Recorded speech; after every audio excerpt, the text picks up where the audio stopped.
Hi, the cast is the 27th of December, and it's a Monday.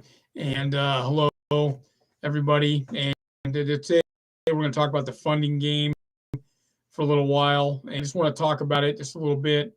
This is the most important part. The rich real estate, it's people, anyways, they leverage. There's leverage. Players leverage, unless you're like BlackRock, which bought the $6 billion worth of properties today, 11,000, but they buy cash because they've got $10 trillion to play with. But most people in the game, they leverage. Paul Allen used to leverage all the time with all his properties all over the west and southwest. Leverage is a big deal. If you're a buyer, an investor, a real estate agent, mortgage broker, the biggest thing is you got to know the funding. A lot of mortgage brokers only funding. They don't know a lot of the alt or non-prime stuff.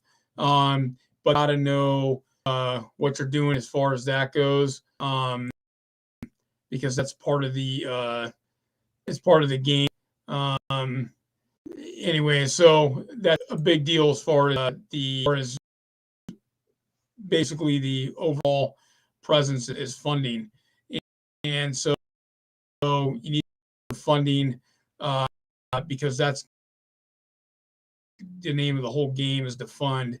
You're to fix the property so you can save it. Adds up in the long game. You're going to refinance it, pull cash out, or you're going to flip. But there's all different variances of different funding, which I keep going over. Hold on a second, I'm trying to get the way, and I don't know why it's not working. It's really driving me up the wall. My caption thing is kind of playing these games and hitting me. Anyways, let's see if it works now.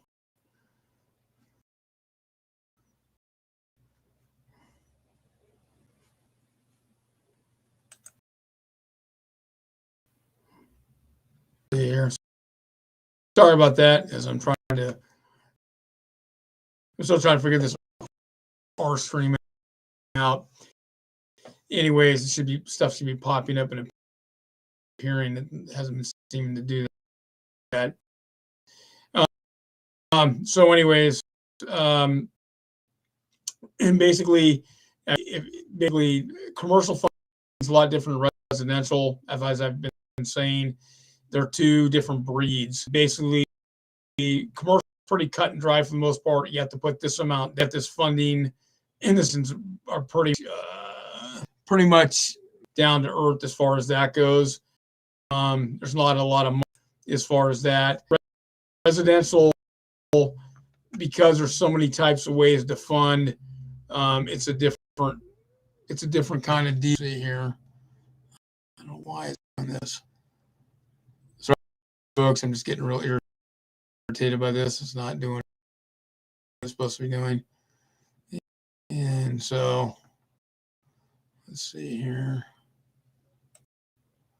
There.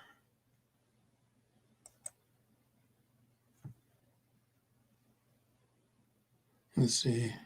Sorry, folks. I'm still trying to figure this out. Anyways, so basically, the funding thing is based on real estate, because not a lot of money to buying cash. It's not real as far as the of what we're doing. I mean, finance basically the whole. Anyways, you got to learn the finance game to be an effective player. And this thing is really driving me nuts.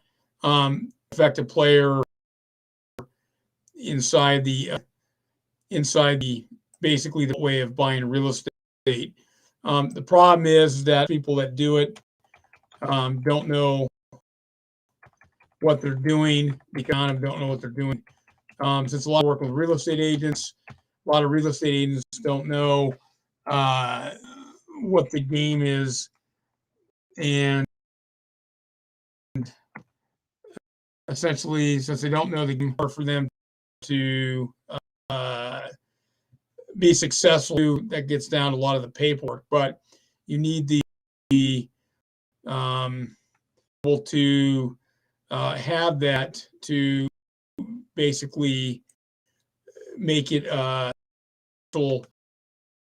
part of your and also too a substantial part of your game plan is because you got to be able to finance. So why why it's such a big deal is because that's the game, the leverage part of the game. And Grant Cardone, where we've got a lot of cash to basically put out, you can put the cash out. It's not a big deal because he's got the access to a lot of cash. So you have to be careful.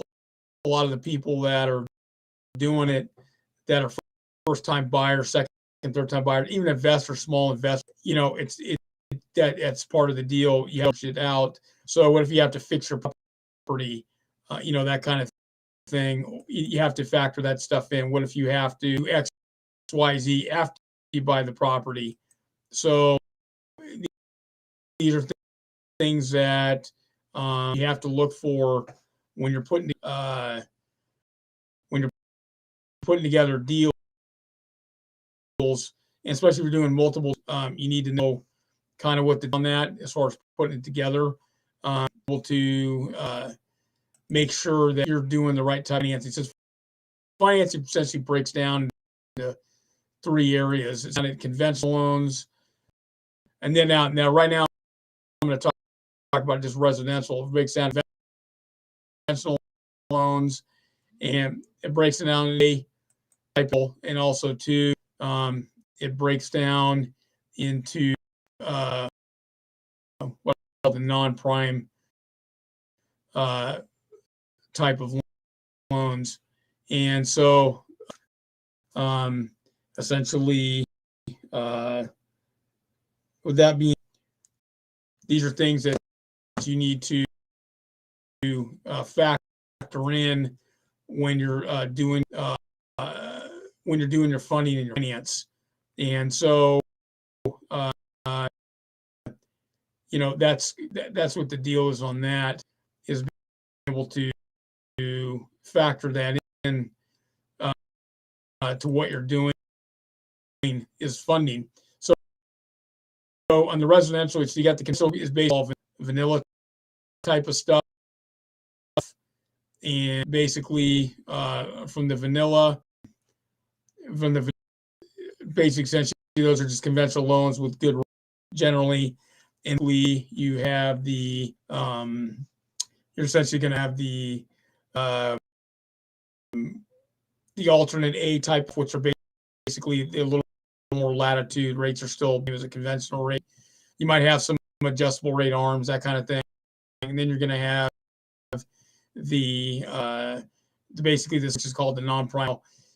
And that area is an area you can really kill it because you do have the no zero down type of loans. They still have stated loans. You're going to have some assets on the zero down type of loans. It's not like used to be old days where you could get it with low amount down for an earnest money deposit. There's still a lot of areas where they have low earnest money deposits down, especially at the area. The prices aren't as high. You might get down to 1,000, 2,000, 3,000, 5,000 down, and still doing a high-end area that moves fast. The bigger deposit you put down, higher chance of securing the property. But remember, this place is financed. So when you're looking at a VA, they've changed a zero down. So if you're a veteran, it's a full doc loan. It's a full doc loan. Patients within their appraisal, they're added, but it's all stuff. The appraisal is usually the big deal, and everyone worries about it. And then you have the conventional. The problem is that the appraisers that they send out are real conservative. Stay away from banks. Go to a mortgage broker. They're a little more liberal, but they're still conservative. It's a problems in a lot of areas, even though VA and FHA is into their dollar amount is still an issue. Also, too, on the alternate have, it's not as bad. That's alternate lending, which is right outside the conventional, better deals. Subprime, they've got a lot more room to maneuver. You have to learn the financing. Also, too, notes. being able to have notes, seller carrybacks, you learn that game too. And that's still part of the thing to do it. Contracts is different, buyer's options different, but I'm talking straight up funding for basically straight up funding for these doing deals. And so when you're doing non-prime, there's a lot of flexibility to do the deals. You can get away with a lot more stuff, and that's kind of what when I'm kind of advocating for, especially doing these broadcasts. And that's what I've been advocating is for you to go ahead and study. A lot of the mortgage brokers don't know anything, and they're real limited on what they do. They only do conventional loans. So, they're used to put down maybe for an FHA or Fannie Mae 5, 10,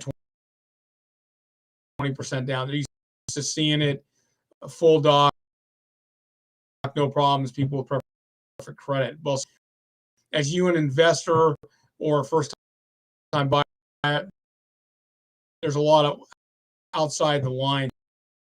So there's more alternate and non-prime. And these are where you really kill it. You want to be a player and get out of basically the residential into the kicking up in apartment buildings or commercial buildings. You got to start learning finance. Now, commercial is more cut and dry, but there's still stated no doc loans for commercial to start focusing on if you're going to do commercial. Commercial is real cut and dry and is brutal outs on commercial deals than they are on residential deals. Residential deals, you got a lot more outs, a lot more flexibility. But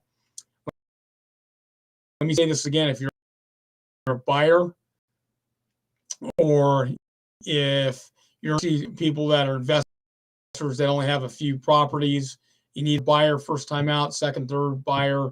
You need to learn this. So your real estate agent, mortgage brokers need loans. If you're only doing conventional stuff that says doing more loans, it means your mortgage is not signed up with very many. Right now, the market conditions a lot, but still no non-prime, subprime loans, and alternate A plus the conventional stuff. You need to have a mortgage broker you can refer that actually can do all this stuff. Why I was so successful, because I was a subprime master. The alternate A, I was alternate master. Conventional, yeah, I was a master. That was a joke. I did very few VA and FHA loans. I didn't need to do them. When I first started out, I did a few. Said, screw that. The subprime was too great because I used to do lots of closure bailouts all over the Puget Sound region, Seattle area. Is a key. And doing seller carrybacks, that's another key right now, because right now there are funders that'll go as low as a 500 score. You can get away with it. Now with the carryback and residential is a little bit different. You still may have to put down 5-10% on. If you're buying commercial, you might have to put down 10%, but you can still get away. Also, too, they've got a lot of different stated programs that you can use to work around it and still get a high LTV of 85 to 90%. Also, too, like flip and FEMs, so they're still out there.